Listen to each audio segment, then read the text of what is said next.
क्या आपको मालूम है कि ऑस्ट्रेलिया में 2 करोड़ 27 लाख इंसान रहते हैं, जबकि ये मुल्क में 20 करोड़ रेबिट्स का भी गढ़ है, यानी इंसानों की पॉपुलेशन से 3 टाइम्स ज़्यादा। इन रेबिट्स ने ऑस्ट्रेलिया में इतनी तबाही मचा दी कि गवर्नमेंट ने इन्हें तबाहकुन मखलूक डिक्लेयर कर दिया है। जहां ऑस्ट्रेलिया के एक रेबिट्स का नुकसान और वो उनसे छुटकारा पाने की हर नाकाम कोशिश कर चुके हैं, वहीं चाइना ने पिछले 30 सालों में 40 लाख से भी ज़्यादा रेबिट्स इंपोर्ट किए हैं। इनको खाने के लिए नहीं, बल्कि कबूची डेजर्ट में एक अनोखा एक्सपेरिमेंट करने के लिए। और जो रिजल्ट निकाला गया उसने पूरी दुनिया को हैरान कर दिया। हमारे चैनल में एक बार फिर से खुशामदीद। नाज़रीन, जब कोई रेगिस्तान में हरी भरी ज़मीन को निकल कर उसे भी रेगिस्तान में कन्वर्ट करता है, तो उस प्रोसेस को और आपका सबसे बड़ा विक्टिम है चाइना में मौजूद कबूची डेजर्ट का एक वक्त था जब कबूची डेजर्ट सालाना 5 लाख एकड़ के हिसाब से फैलता जा रहा था।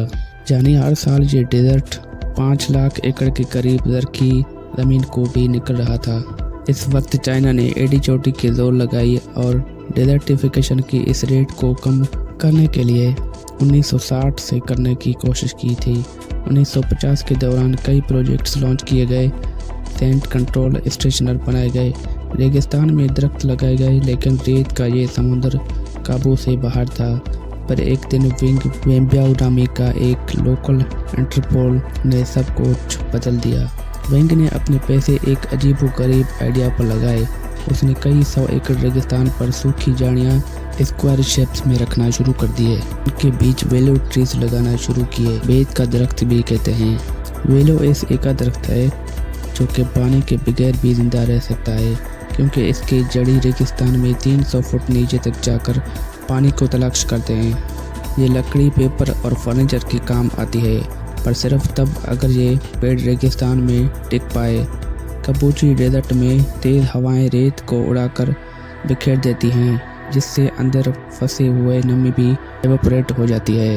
उन्हें तेज़ हवाओं से वेलों को पौधों को बचाने के लिए इसके इर्द गिर्द झाड़ियाँ लगाई गई थी। शुरुआत में विंग पर सब लोग हंसते थे कि देखो कौन पागल रेगिस्तान में पेड़ लगाता है, लेकिन किसी को भी विंग और उनके इरादों का इल्म नहीं था।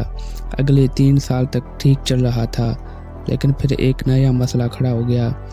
विलोज के पेड़ को अब स्पेशल केयर की ज़रूरत थी। अगर इन्हें पेपर और फर्नीचर इंडस्ट्री को बेचना था तो ज़रूरी था कि पेड़ कई नई टहनियों को फ़ौरन काट दिया जाए ताकि दरख्त का तना मोटा हो जाए। पर रेगिस्तान में ये काम करना बहुत मुश्किल था। मुश्किल के अलावा महंगा भी था। और यहीं से कहानी में एक नया मोड़ भी आता है। ये वो पॉइंट था जहाँ पर खरगोश यानी रेबिट्स की एंट्री होती है। खास तौर पर रेक्स रेबिट्स उसकी कहानी का हिस्सा बने। रेक्स रेबिट्स का एक खास ब्रांड, जिनका फर बिल्कुल ऊँट या ऊँट के बालों जैसा होता है, बहुत मुलायम, महंगा और लग्जरी कपड़े बनाने में इस्तेमाल होती है। लेकिन रेबिट्स को यहाँ लिया ही क्यों गया? क्योंकि उनकी एक छोटी सी आदत ने कबूची डेजर्ट के एक इकोसिस्टम को ही बदल दिया। रेक्स रेबिट वेलो की पेट से निकलने वाली नई टहनियों को खाना पसंद करती है। जब वो नई और पतली टहनियाँ खाती गई तो दरख्त का मेन तना और ज़्यादा मोटा होता गया, जो पेपर इंडस्ट्री वाले महंगे दामों में खरीद कर जाते थे।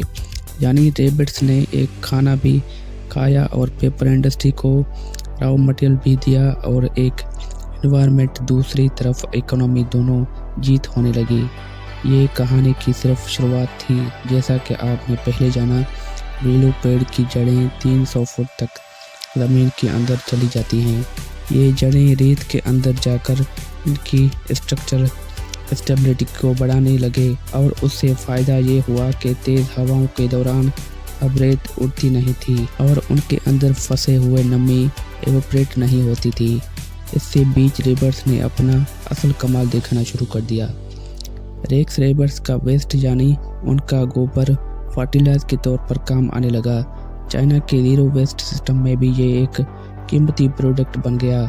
दूसरा, रेक्स रेबिट्स की ये ब्रीड सबसे ज़्यादा बच्चे पैदा करती है और एक फीमेल साल में 50 बनी को जन्म देती है, यानी इनका रेबिट रिप्रोडक्शन रेट भी काफ़ी ज़्यादा है। जब ये रेबिट्स ज़्यादा होते हैं तो उनका गोबर भी बढ़ता है।